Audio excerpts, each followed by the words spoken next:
On a bitterly cold and rainy night, the streets of downtown Chicago glistened under the dim glow of flickering streetlights. The wind howled through the narrow alleys, carrying with it the scent of damp pavement and discarded trash. It was one of those nights where staying outside felt like tempting fate itself. Clara Bennett, a woman in her early 30s with tired eyes and calloused hands, trudged along the sidewalk, clutching a tattered map that had long since lost its usefulness. Her clothes were soaked through, clinging uncomfortably to her skin, and her sneakers squelched with every step she took. Clara had been living on the streets for nearly 2 years now, ever since life dealt her a series of blows she couldn't recover from. First came the layoff during the pandemic. Her job at a small marketing firm vanished overnight when the company went bankrupt. Then came the eviction notice, followed by months of couch surfing until even her distant acquaintances grew weary of her presence. Eventually, there was nowhere left to go, and Clara found herself sleeping in parks, abandoned buildings, and bus stations. Nights like this one were the hardest. The biting cold seeped into her bones, making sleep impossible, while the rain turned everything into a miserable blur. Tonight, however, Clara wasn't just wandering aimlessly. She had a plan, or at least as much of a plan as someone in her situation could muster. Earlier that day, she'd overheard a group of volunteers handing out flyers about a nearby shelter. They mentioned it was open all night and offered warm meals, clean blankets, and a safe place to rest. Desperate for relief from the relentless weather, Clara decided to head there immediately. But between the rain-soaked map and her own exhaustion, finding the exact location proved harder than she anticipated. As she turned down yet another unfamiliar street, her heart sank. The area looked nothing like what she'd imagined. Tall, imposing buildings loomed on either side, their windows dark and uninviting. There were no signs pointing toward a shelter, no clusters of people seeking refuge. Just silence, broken only by the occasional rumble of distant thunder. Clara paused, under the awning of a closed shop, shivering as she tried to make sense of her surroundings. Was she going in circles? Had she missed the turnoff entirely? Just as despair began creeping in, a faint light caught her eye further down the block. Squinting against the rain, Clara spotted a large house set back from the road. Its golden-hued, light spilled onto the manicured lawn, creating an almost magical aura. To Clara, who hadn't seen such warmth in ages, it looked like salvation. Surely this must be the shelter everyone was talking about. After all, why else would such a grand building be lit up at this hour? Summoning the last dregs of her strength, Clara approached the house, each step feeling heavier than the last. When she reached the front door, she hesitated for a moment, unsure if she should knock. What if they turned her away? What if this wasn't the shelter after all?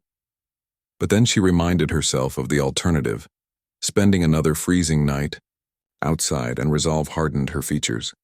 Lifting her fist, she rapped lightly on the heavy wooden door. Inside the house, Victor Langley sat alone in his study, surrounded by towering bookshelves and the soft strains of a Beethoven symphony playing on the stereo. At 58 years, old Victor was a man accustomed to solitude. Once a titan of the tech industry, he'd amassed a fortune before retiring early to focus on personal pursuits. But wealth hadn't brought him happiness. Instead, it seemed to isolate him further. His wife, Evelyn, had passed away 5 years ago after a long battle with cancer, leaving behind an emptiness Victor still struggled to fill. Since then, he avoided social gatherings, preferring the quiet companionship of books and music to the noise of human interaction. When the knock sounded at his door, Victor frowned. He rarely received visitors, especially at this hour. Curiosity piqued. He rose from his chair and made his way to the entrance. Pulling open the door, he was greeted by the sight of a disheveled woman standing awkwardly on his doorstep. Water dripped from her hair and clothes, pooling around her feet, and her face bore the unmistakable marks of hardship. For a brief moment, Victor considered turning her away. He valued his privacy above all else, but something stopped him. Perhaps it was the desperation in her eyes or the way she clutched her arms tightly around herself, trying to ward off the chill. Whatever it was, it stirred a memory deep within him, reminding him of Evelyn's compassion and the importance of kindness. Can I help you? Victor asked, his voice calm but tinged with caution. Clara swallowed hard, suddenly aware of how out of place she must look. I'm so sorry to bother you, she began, her words tumbling out in a rush. I thought this was well, I was looking for a shelter. Someone told me there's one nearby and I got turned around. I didn't mean to come here. Victor studied her for a moment, noting the sincerity in her tone and the weariness etched into her expression. Shelter? This certainly wasn't a shelter. It was his private residence. Yet as he glanced past her at the pouring rain and empty street, he realized sending her away wasn't an option. Not tonight. This isn't a shelter, he said finally, stepping aside to allow her entry. But you're welcome to come in and get dry. Relief washed over Clara's face, though embarrassment lingered in her posture. Thank you, she murmured, stepping cautiously inside. As she entered the foyer, she couldn't help but marvel at the opulence surrounding her. Gleaming hardwood floors stretched out beneath crystal chandeliers, while elegant furniture adorned every corner. This was no ordinary home. It was a mansion, far removed from anything Clara had experienced in recent years. Victor led her to the living room, gesturing for her to sit on a plush leather sofa. Wait here, he instructed before disappearing into another part of the house. Moments later, he returned with a thick blanket and a steaming cup of tea. It's not much, but it should help, he said, handing them to her. Clara accepted, gratefully, wrapping the blanket around her shoulders as she cradled the warm mug in her hands. For the first time that night, she felt a glimmer of comfort. Looking up at Victor, she managed a small smile. You didn't have to do this, she said softly. But I really appreciate it. Victor shrugged, though a hint of a smile played at the corners of his mouth. Everyone needs shelter sometimes, he replied simply. And with that, the two strangers began to talk, their voices mingling with the soothing hum of the storm outside. The warmth of the tea seeped into Clara's hands as she held the mug tightly, savoring its soothing aroma. She glanced around the living room, taking in the grandeur of Victor's home. The polished wooden bookshelves lined with leather-bound volumes, the ornate fireplace that seemed more decorative than functional, and the delicate porcelain figurines perched on side tables. It was a world far removed from anything she had known recently. Yet there was an undeniable sense of calm in the air, almost as if the house itself exuded quiet dignity. Victor sat across from her in a high-backed armchair, observing her with a mixture of curiosity and caution. He wasn't used to having guests, let alone strangers, and he found himself intrigued by this woman who had stumbled into his life so unexpectedly. Her clothes were soaked, her hair matted from the rain, but there was something about her eyes that caught his attention. They were weary, yes, but also sharp and alive, hinting at resilience beneath the surface. After a few moments of awkward silence, Victor broke the ice. So, he began, leaning forward slightly, how did you end up out here tonight? Clara hesitated, unsure how much to share.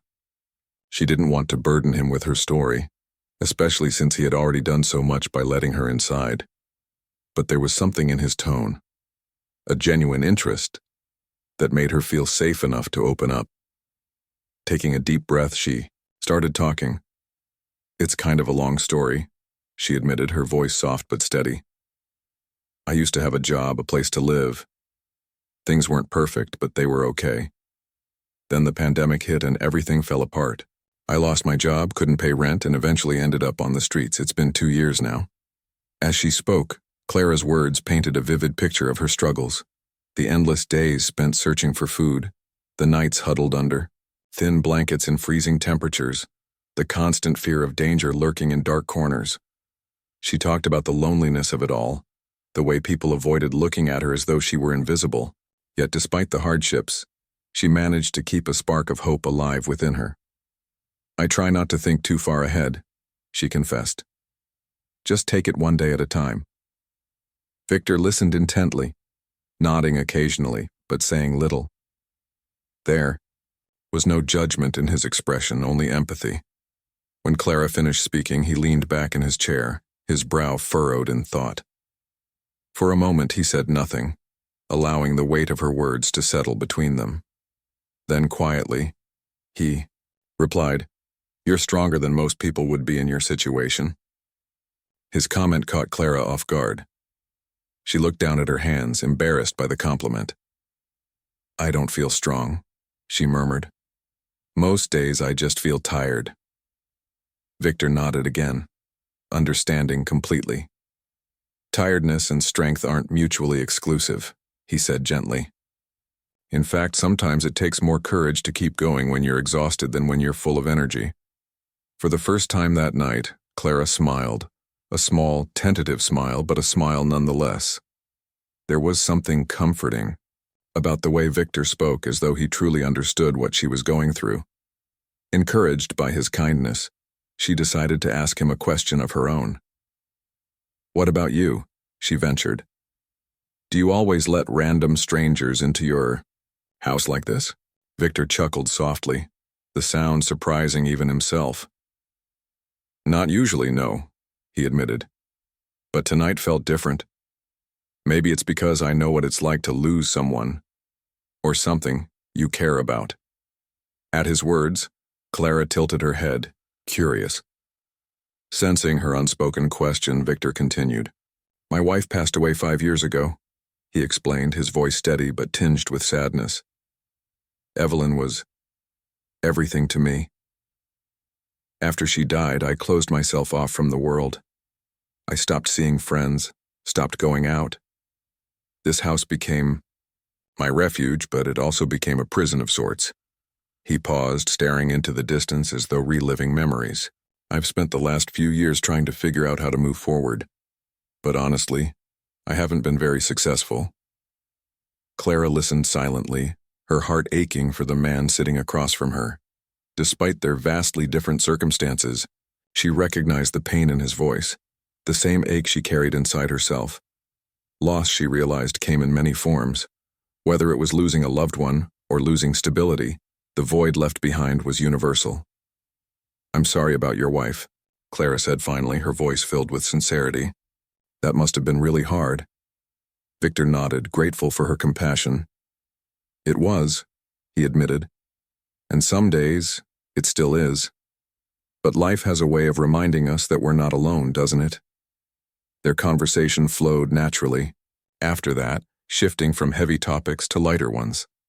Clara shared stories of her childhood, growing up in a small town, dreaming of becoming a writer, and devouring books whenever she could get her hands on them. Victor, in turn, told her about his early days in the tech industry, describing the thrill of building something from scratch and watching it grow. They laughed over shared frustrations, like dealing with stubborn computers, and bonded over their mutual love of literature. By the time the storm outside began to subside, hours had passed without either of them noticing. Clara glanced at the clock on the mantelpiece and blinked in surprise. "Wow, it's late," she said, setting her empty teacup on the coffee table.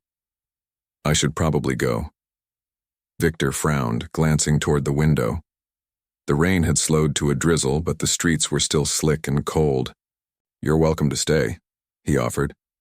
"There's a guest room upstairs, no sense in venturing back out there tonight." Clara hesitated, torn between gratitude and pride. Part of her wanted to accept his offer. It would be nice to sleep in a real bed for once, but another part worried about imposing. "Are you sure?" she asked cautiously. "I don't want to overstay my welcome." "You're not," Victor assured her. "Besides, Evelyn always said a house isn't a home unless it's filled with people. Right now, this place could use a little more life." His words struck a chord with Clara, and she felt tears prick at the corners of her eyes. Blinking them away, she nodded. "Thank you," she whispered, "for everything." Later that night, as Clara lay in the plush guest bed wrapped in fresh linens that smelled faintly of lavender, she couldn't help but marvel at how quickly her fortunes had changed. Just hours ago, she had been braving the elements, convinced that no one cared whether she lived or died. Now she was surrounded by warmth and kindness, courtesy of a man she barely knew. Downstairs, Victor sat in his study, staring at the chessboard he kept on the desk. He hadn't touched it since Evelyn's passing, unable to bring himself to play without her. But as he thought about Clara, her resilience, her humor, her quiet grace, he felt a flicker of inspiration. Perhaps it was time to dust off the pieces and start anew. After all, life had a funny way of presenting second chances when you least expected them. Unbeknownst to both of them, this chance encounter marked the beginning of something neither could have anticipated. For Clara, it was a glimmer of hope amid despair. For Victor, it was a reminder that connection and purpose could still be found, even in the darkest of times. And as the first rays of dawn filtered through the windows, casting golden light across the mansion, neither realized how profoundly their lives were about to change. The next morning, sunlight streamed through the tall windows of Victor's mansion, casting long golden streaks across the polished wooden floors. Clara awoke slowly, her body luxuriating in the unfamiliar comfort of a soft mattress and clean sheets. For a moment, she lay still, half convinced that the previous night had been a dream. But as the events came flooding back, the storm, the warmth of Victor's home, their heartfelt conversation, she realized it was all real. She wasn't sure whether to feel grateful or guilty about accepting his generosity. But one thing was certain: this house felt different from anywhere else she'd ever stayed. Downstairs, Victor was already up, dressed in a simple sweater and slacks, sipping coffee while reading the morning paper. When he heard Clara descending the staircase, he looked up and offered her a small smile. "Good morning," he said warmly. "I hope you slept well." Clara nodded, feeling self-conscious as she smoothed down her wrinkled clothes. "Better than I have in years," she admitted. "Thank you again for letting me stay." "It's no trouble," Victor replied, waving away her gratitude. He gestured toward the dining table where a plate of toast, fruit, and scrambled eggs awaited. "There's breakfast if you're hungry. I wasn't sure what you liked, so I kept it simple." Clara hesitated, unsure how to respond. The sight of a proper meal, a luxury she hadn't experienced in months, made her stomach twist with both hunger and emotion. Finally, she managed a quiet "thank you" before sitting down. As she ate, the silence between them wasn't awkward, but companionable, punctuated only by the clink of silverware against china and the occasional rustle of the newspaper. After breakfast, Clara insisted on helping clean up. She washed dishes, wiped counters, and straightened cushions, determined to contribute in some way. At first, Victor protested, saying she didn't need to lift a finger, but Clara persisted. "You've done so much for me already," she explained. "The least I can do is help out around here." Her determination amused Victor, though it also touched him. Over the years, he had grown accustomed to solitude, rarely interacting with anyone outside his circle of acquaintances. Yet here was Clara, bustling about his kitchen as though she belonged there, bringing a sense of life and energy he hadn't realized he'd missed. By the time they finished tidying up, the house seemed brighter, not just because of the sunlight streaming in, but because of the subtle shift in atmosphere. Over the next few days, Clara continued staying at Victor's home. Though she initially planned to leave after the storm passed, neither of them brought up the subject of departure. Instead, they settled into an unspoken routine. Clara helped around the house, cooking meals, organizing cluttered spaces, and even tending to the garden. In return, Victor introduced her to hobbies he thought she might enjoy. One afternoon, he showed her his collection of art books, flipping through pages filled with vibrant paintings and sculptures. Another day, he played classical music on his record player, explaining the nuances of each piece and encouraging her to close her eyes and listen. But perhaps the most transformative moment came when Victor invited Clara to join him for a game of chess. The ornate board sat untouched on a side table in the study, its pieces gleaming under the soft light. Clara hesitated, admitting she didn't know how to play. "That's okay," Victor said with a reassuring smile. "I'll teach you." And so, over the course of several evenings, Victor patiently guided Clara through the rules and strategies of the game. At first, she struggled, often losing within minutes. But with practice, she began to improve, her moves growing more deliberate and thoughtful. What started as a casual pastime soon became a cherished ritual, their laughter filling the room as they debated tactics and celebrated small victories. Through these shared activities, their bond deepened. Clara discovered that beneath Victor's reserved exterior lay a man of immense kindness and intellect. His stories of building his tech empire fascinated her, as did his reflections on love, loss, and resilience. In turn, Victor found himself drawn to Clara's optimism and curiosity. Despite everything she had endured, she approached life with a sense of wonder that reminded him of Evelyn, a bittersweet realization that only strengthened his admiration for Clara. Yet, amid the growing connection, doubts lingered in Clara's mind. She couldn't shake the feeling that she was taking advantage of Victor's generosity. After all, he had provided her with shelter, food, and companionship without asking for anything in return. Wasn't that charity? And if it was, could she ever repay him? One evening, as they sat together in the living room, Clara finally voiced her concerns. "Victor," she began hesitantly, "I don't want you to think I'm using you. You've been so kind to me, and I don't know how to thank you properly." Victor set aside the book he'd been reading and turned to face her. "Clara," he said gently, "you're not using me. If anything, I should be thanking you." She blinked in surprise. "Me? Why?" "Because you've reminded me what it means to care about someone," he explained. "For years, I shut myself off from the world, convinced I didn't need anyone. But having you here, it's made me realize how much I've been missing. So please don't feel guilty. Your presence has been a gift." His words left Clara speechless.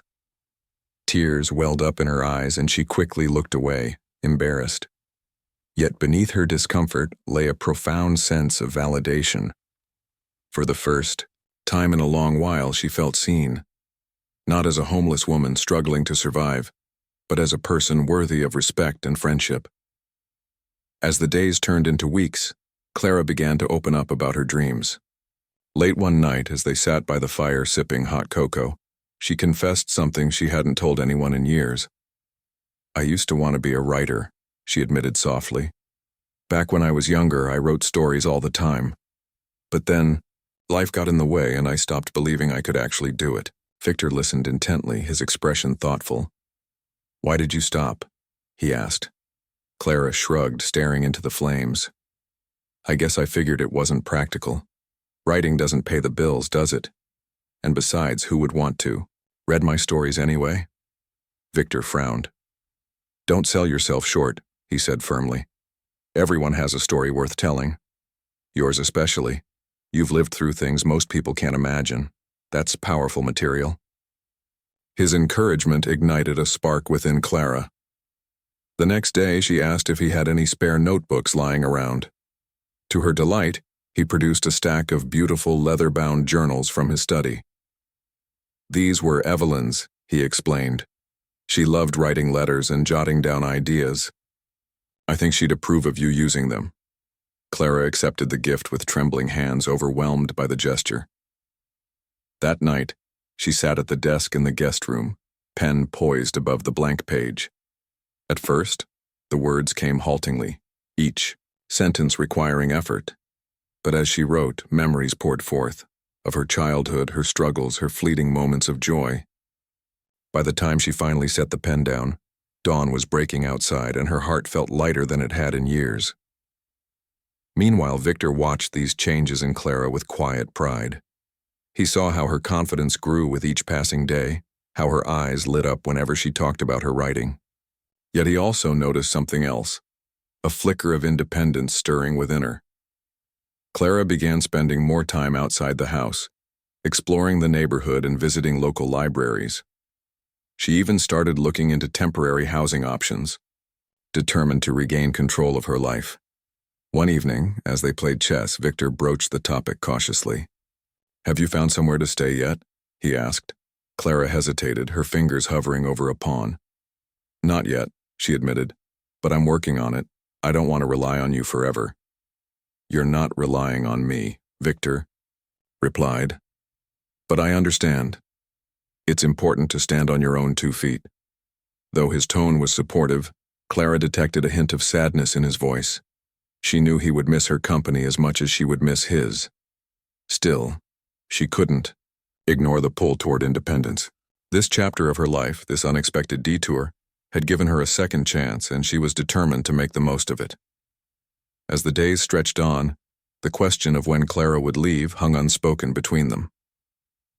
Both knew the time was approaching, yet neither wanted to rush it. For now they continued their routines, cherishing the moments they shared.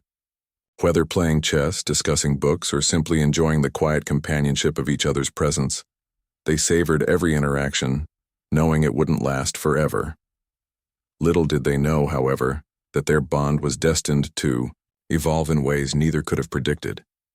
What had begun as a chance encounter on a stormy night was transforming into something far greater, a testament to the power of human connection, resilience, and hope. And though challenges lay ahead, they faced them together, drawing strength from the extraordinary friendship they had forged. The weeks turned into months, and Clara's presence in Victor's home had become a seamless part of his daily life. The mansion, once a silent sanctuary for solitude, now buzzed with quiet energy. Clara's laughter echoed through the halls, her footsteps light but purposeful as she moved from room to room. She wrote in the mornings, cooked meals in the afternoons, and played chess with Victor in the evenings. For the first time in years, Victor felt truly alive. But beneath the surface of their growing friendship, both were grappling with emotions they couldn't quite put into words. One chilly autumn evening, as golden leaves swirled outside the windows, Victor found himself flipping through an old photo album he hadn't opened in years. It was tucked away on a high shelf in his study, hidden behind rows of books. The pages were brittle, the edges yellowed with age, but the memories captured within them remained vivid. There was Evelyn, his late wife, smiling brightly at the camera, her eyes sparkling with mischief. In some photos, she stood beside Victor, her arm looped through his. In others, she posed alone, radiant and carefree. Each image stirred a bittersweet ache in his chest, a reminder of the love he had lost and the emptiness that had lingered ever since. Clara noticed the change in him almost immediately. When she entered the study to ask if he wanted tea, she saw him sitting slumped in his chair, the album resting on his lap. His expression was distant, his gaze fixed on a single photograph. Sensing his sadness, she approached cautiously. "Victor," she said softly, her voice barely above a whisper. "Are you okay?" He looked up, startled, as though he'd forgotten she was in the house. For a moment, he hesitated, unsure whether to share what he was feeling. But then he sighed and gestured for her to sit beside him. "It's nothing," he said, though his tone betrayed otherwise. "Just memories." Clara nodded, understanding without needing further explanation.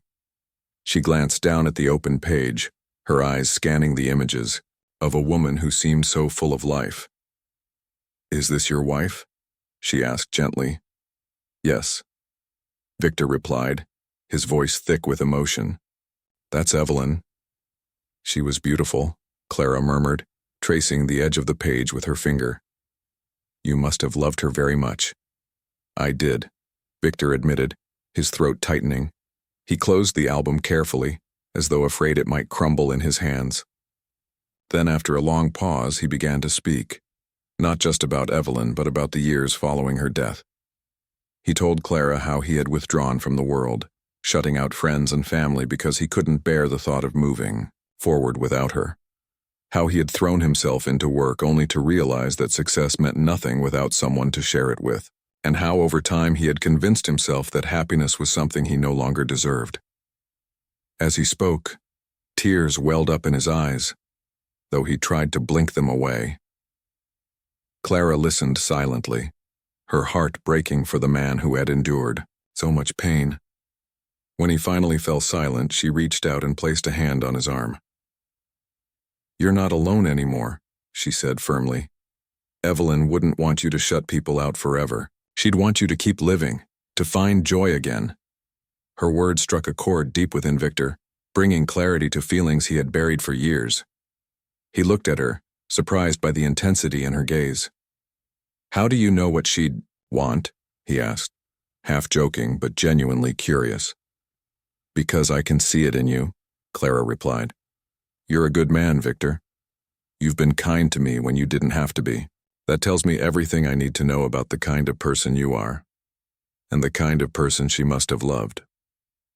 For the first time in years, Victor allowed himself to cry. Not the silent tears he shed alone in the dark, but real, raw, sobs that shook his entire body. Clara stayed by his side, offering comfort without judgment, letting him release the weight he had carried for so long. When the storm of emotion finally subsided, Victor wiped his face and managed a shaky smile. "Thank you," he whispered. "I needed to hear that." In the days that followed, their bond grew even stronger. Clara continued working on her writing, filling notebook after notebook with stories inspired by her experiences. Some were fictionalized accounts of her time on the streets. Others were heartfelt reflections on resilience and hope. One evening, as they sat together in the living room, Victor asked if he could read some of her work. Clara hesitated, nervous, about sharing something so personal, but eventually agreed. As Victor flipped through the pages, his admiration for Clara grew. Her prose was raw and honest, capturing the beauty and brutality of life with remarkable clarity. "These are incredible," he said earnestly when he finished reading. "You have a gift, Clara. Don't let anyone tell you otherwise." Encouraged by his praise, Clara decided to take the next step. With Victor's help, she began researching literary magazines and online platforms where she could submit her work. At first, rejection letters poured in, each one stinging more than the last. But Clara refused to give up. She revised her stories, tirelessly seeking feedback from Victor and incorporating his suggestions. Slowly but surely, her persistence paid off. One day, while checking her email, Clara received a message that made her heart skip a beat. One of her short stories had been accepted for publication. Overjoyed, she ran to find Victor, waving her phone triumphantly in the air. "I did it," she exclaimed, her voice trembling with excitement. "They're going to publish my story." Victor's face lit up with pride. "That's wonderful news," he said, pulling her into an impromptu hug. "I always knew you could do it." The achievement marked a turning point for Clara. It wasn't just the validation of seeing her name in print. It was proof that she was capable of creating something meaningful, something that resonated with others. Yet, as her confidence soared, so did her determination to reclaim her independence. She began applying for temporary housing programs and part-time jobs, eager to build a life of her own. Victor supported her every step of the way, helping her navigate paperwork and connecting her with resources. But as Clara's plans took shape, he couldn't ignore the pang of loss that crept into his heart. He knew she needed to leave, to spread her wings and embrace the future, but the thought of saying goodbye filled him with dread. One evening, as they sat by the fire playing chess, Clara broached the subject tentatively. "I think I've found a place," she said, her voice soft but resolute. "It's small, but it's affordable, and it's close enough that we can still see each other." Victor nodded, forcing a smile. "That's great news," he said, though his tone lacked conviction. "You'll be happy there." "I hope so," Clara replied. Then after a pause, she added, "But I'll miss this, being here with you." The honesty in her words caught Victor off guard. He looked at her, his eyes searching hers. "I'll miss you too," he admitted. "But I'm proud of you, Clara. You've worked so hard to get to this point. Don't ever forget that." Their conversation drifted into quieter territory, neither wanting to dwell on the impending separation. Instead, they focused on the present, savoring the warmth of the fire and the comforting rhythm of the chess game. Yet as the clock ticked toward midnight, Clara couldn't shake the feeling that their time together was slipping away faster than either of them realized. The day Clara moved out arrived sooner than either of them expected. Victor helped her pack her belongings into a small suitcase, marveling at how little she owned despite everything she had accomplished. Together, they drove to her new apartment, a modest studio nestled above a bakery. As Clara unpacked and arranged her things, Victor wandered around the space, taking note of its cozy charm. It wasn't luxurious, but it suited her perfectly. Before leaving, Clara pulled Victor aside and handed him a folded piece of paper. "What's this?" he asked, unfolding it curiously. It's a list, she explained with a shy smile, of all the things I want to do next: find a job, finish my manuscript, maybe even travel someday. I wrote it because, well, I wanted to remind myself that none of this would have been possible without you. Victor's eyes misted over as he scanned the list, touched by her thoughtfulness. You don't owe me anything, Clara, he said, gently. This is your journey. I'm just glad I got to be a part of it. As he hugged her goodbye, Clara whispered, We're not done yet, you know. This isn't the end. It's just the beginning. And for the first time in years, Victor believed her. Though their lives were about to take different paths, the connection they had forged was unbreakable. What had started as a chance encounter on a stormy night had blossomed into a profound friendship, one that had changed them both in ways neither could have imagined. As Victor drove home, the city lights reflecting off his windshield, he felt a sense of peace he hadn't known in years. Whatever lay ahead, he knew he wouldn't face it alone. Clara's new apartment was small but brimming with possibility. The studio space sat above a bustling bakery, and the faint aroma of freshly baked bread wafted through her window every morning. It wasn't perfect. The walls were thin, the plumbing occasionally sputtered, but it was hers. For the first time in years, she had a place to call home, however humble it might be. And while the transition from Victor's mansion to this modest flat felt like stepping into an entirely different world, Clara embraced it wholeheartedly. She knew this was a crucial step toward reclaiming her independence. Victor, too, had returned to his routine after Clara's departure, though the house felt noticeably quieter without her presence. The mornings seemed longer, the evenings emptier. He missed their late-night chess games, the sound of her laughter echoing through the halls and the way she brought life to the spaces he had once deemed suffocating. Still, he reminded himself that letting go was part of the process. Clara had grown stronger, more confident, and ready to take on the challenges ahead. As much as he wanted to keep her close, he understood that clinging to her would only hinder her progress. Despite the physical distance between them, their bond remained unshaken. They continued meeting regularly, often at a cozy cafe near Clara's apartment or back at Victor's house for chess matches and shared meals. These visits became cherished rituals, moments where they could reconnect and share updates about their lives. Clara talked excitedly about her job search. She had recently landed a part-time position at the local library, shelving books and assisting patrons, and her ongoing efforts to complete her manuscript. Victor, in turn, shared stories about his volunteer work at a nearby shelter, where he now spent several afternoons a week mentoring aspiring entrepreneurs and helping distribute food. Their conversations were no longer just about survival or healing. They had evolved into something deeper, richer. Clara encouraged Victor to step further out of his comfort zone, nudging him to attend social events and reconnect with old friends.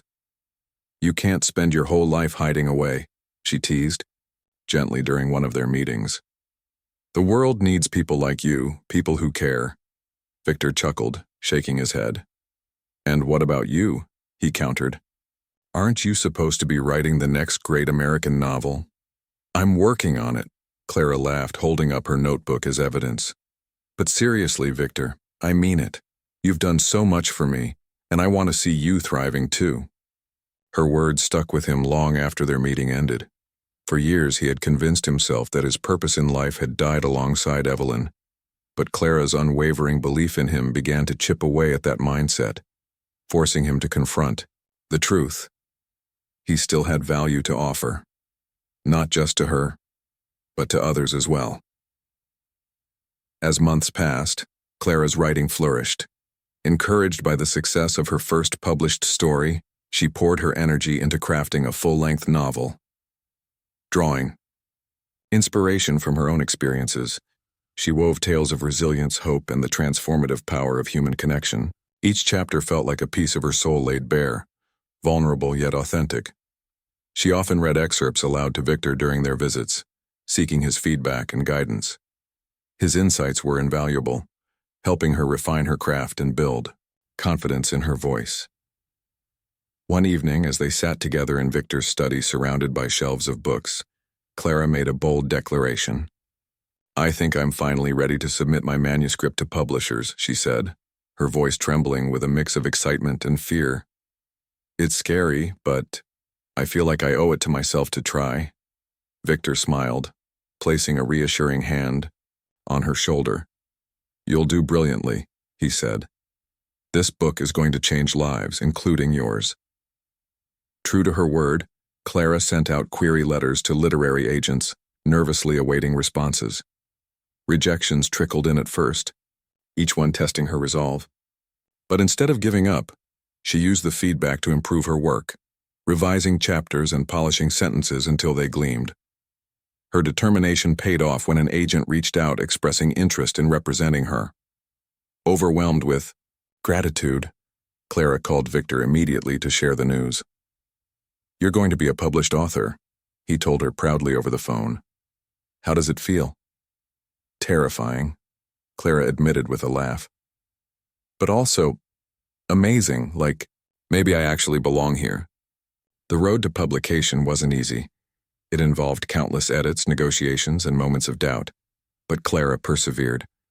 When her debut novel finally hit bookstore shelves, it quickly gained attention for its raw honesty and emotional depth.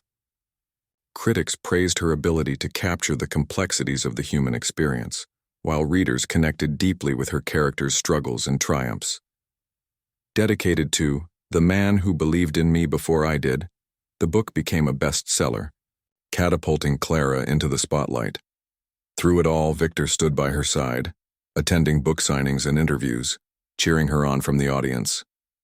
Watching her transformation from a homeless woman seeking refuge to a celebrated author filled him with immense pride. Yet, even as Clara soared to new heights, she never forgot where she came from, or the person who had helped her along the way. For Victor, these years marked a period of profound personal growth. Inspired by Clara's courage, he began opening himself up to the world again.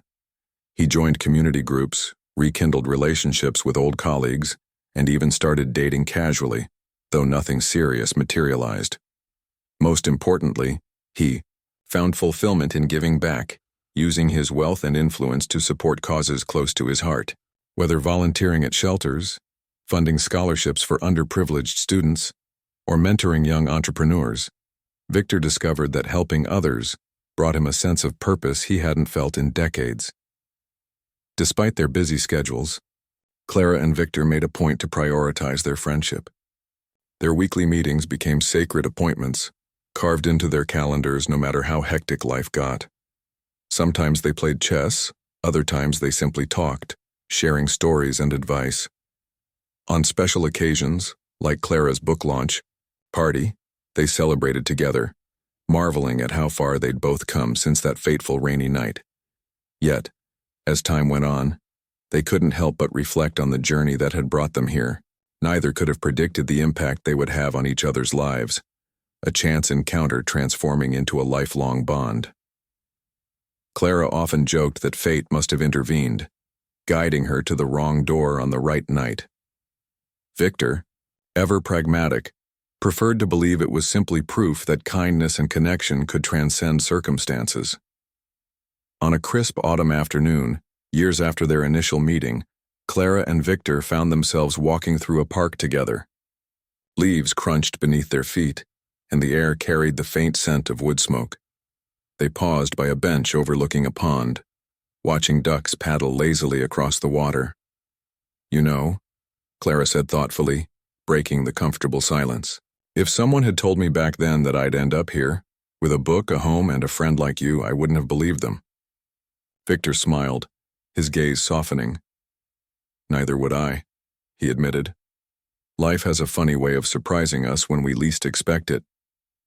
They sat there for a while, side by side, neither needing to say more. In that moment, they understood that their story wasn't just about survival or redemption. It was about the extraordinary ways two people could lift each other up, creating ripples of change that extended far beyond themselves.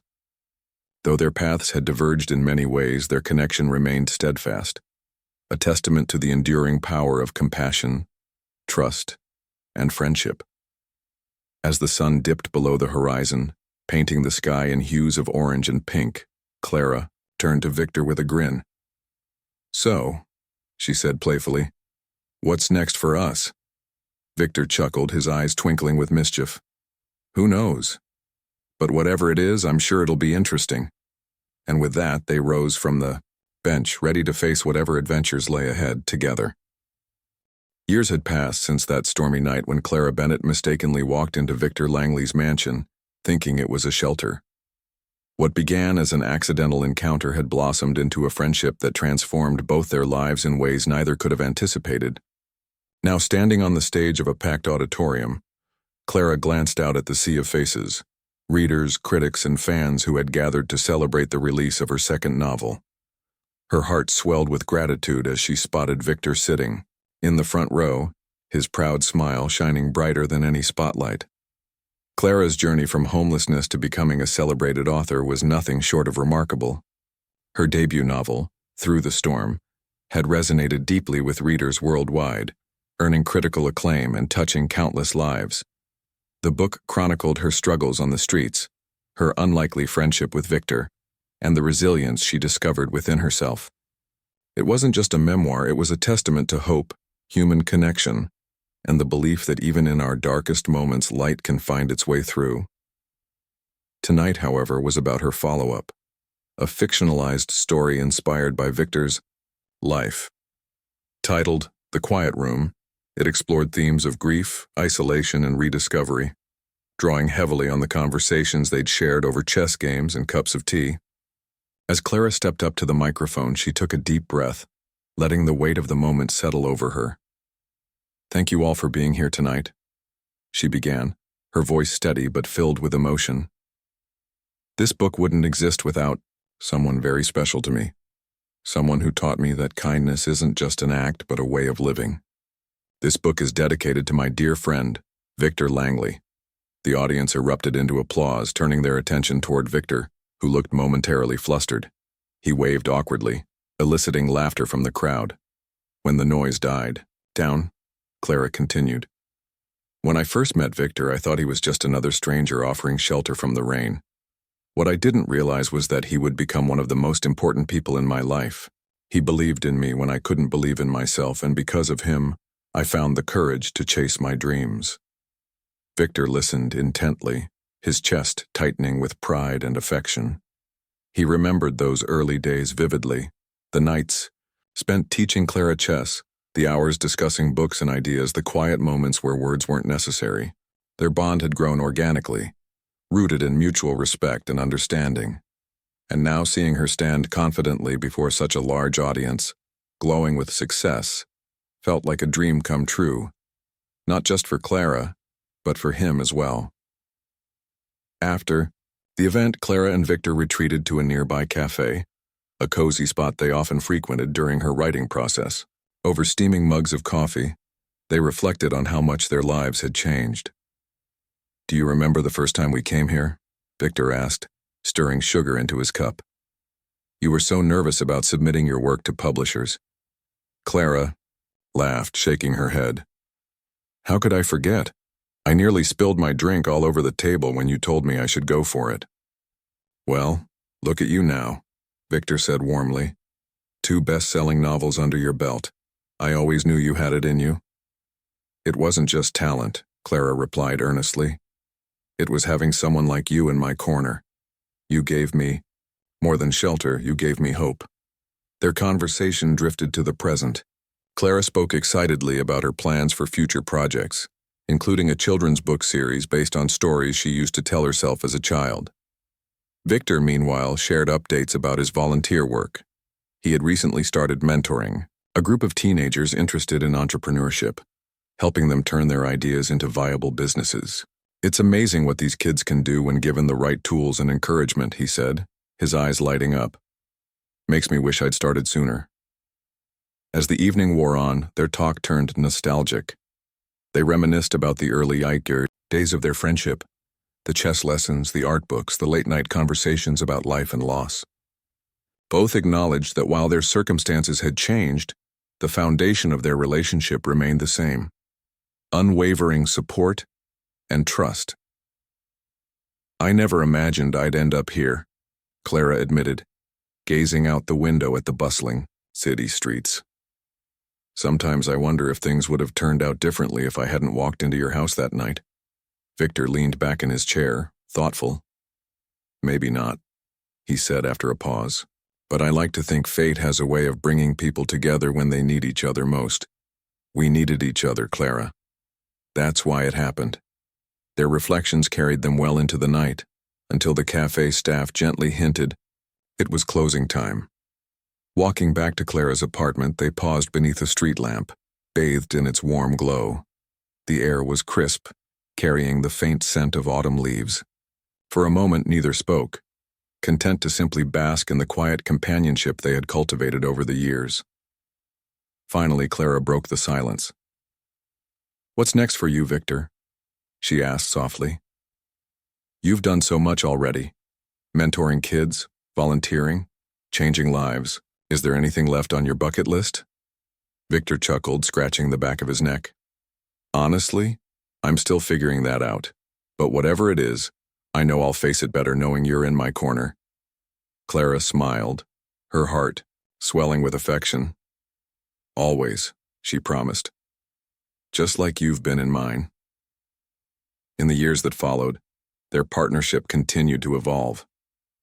Clara became a prominent advocate for affordable housing and mental health awareness, using her platform to shine a light on issues affecting marginalized communities.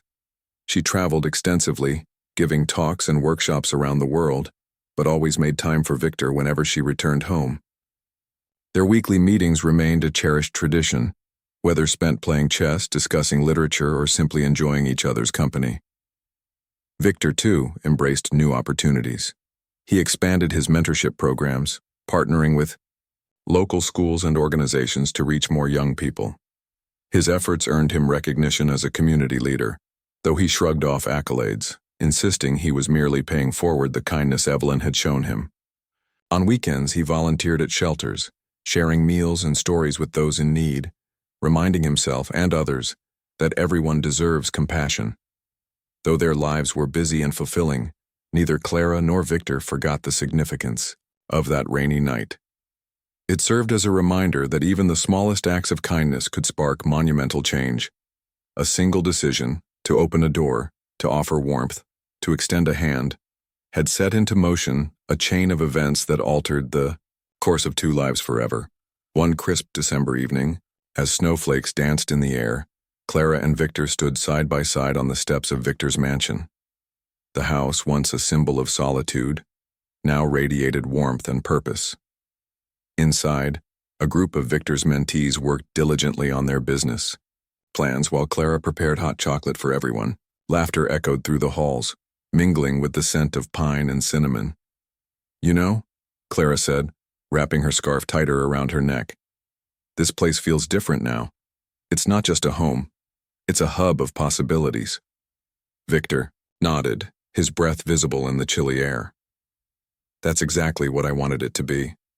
Evelyn would have loved this." "She would have," Clara agreed, linking her arm through his. "And she'd be proud of you, Victor.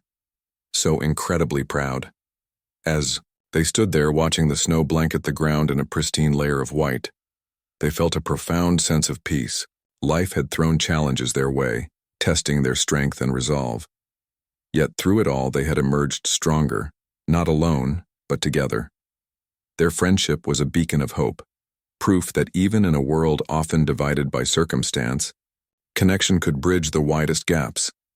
And so as the snow continued to fall, blanketing the city in quiet beauty, Clara and Victor stepped back inside, ready to embrace whatever adventures awaited them. They had weathered storms, built bridges, and rewritten their stories. Together they proved that sometimes the greatest miracles happen when we least expect them, when a lost soul finds refuge in the most unexpected place, and two hearts collide, sparking a lifetime of change.